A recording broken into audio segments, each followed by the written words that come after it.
குற்றவாளிகளை தயவு செஞ்சு கேள்வி கேளுங்க. பாதிக்கப்பட்டவர்களை கேள்வி கேட்டு துன்புறுத்தாதீங்க. சமுதாய நல்லிணக்கத்திற்காக இதெல்லாம் போடுறோம். ஆனால் பாதிக்கப்பட்டவர் சொல்லக்கூடியதை விசாரிச்சிங்கன்னா நீங்கள் ஒரு 10 வருஷத்தில் கண்டுபிடிப்பீங்க. அப்படின்னா பாதிக்கப்பட்டவருக்கு தான் முழுமையான வழி தெரியும். அவர் சொல்கிறத கேட்டிங்கன்னா சில மணி நேரங்களில் அந்த பிரச்சனை முடிஞ்சிடும். உதாரணத்துக்கு ஏசிபி என்னை கூப்பிட்டு அடித்தார். அப்போ ஆதாரங்கள் அப்போ இல்லை. அப்போ இப்போ 2 ஆதாரங்கள் சிக்கிடுச்சு. வருஷம் 15 வருஷம் ஆகிப்போச்சு. அப்போ அடித்தது மன்னிப்பு கேட்டார், விட்டுட்டோம். ஆனால் நம்ம என்ன சொல்கிறோன்னா, இவன் ஊரெல்லாம் போய் விரைச்சிட்ருக்குறான்.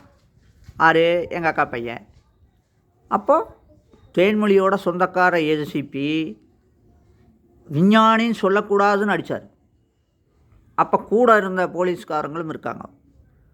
அவங்கள விசாரிக்கும்போது தெளிவாக தெரியும்.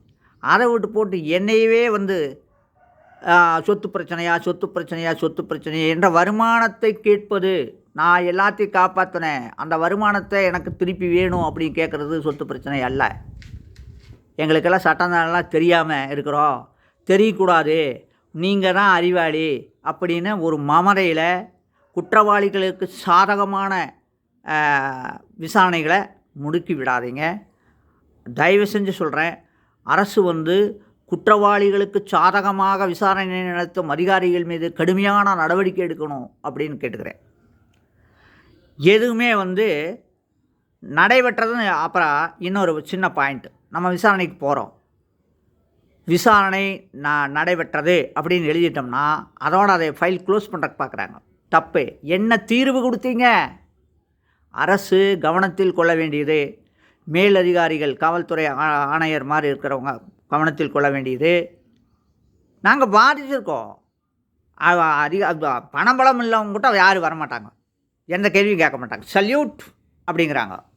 பணம் இல்லாதவனைத்தான் எதுக்குடா வந்தேன், என்றா பண்ண, நீ ஏன்டா ஃபோன் பண்ண, நீ எதுக்கு ஃபோன் பண்ண, நீ ஃபோன் பண்ண கடித்தான் நான் பேசுனான், நீ ஃபோன் பண்ண அவன் பேசினாடா அப்படின்னு திசை திருப்புறாங்கோ.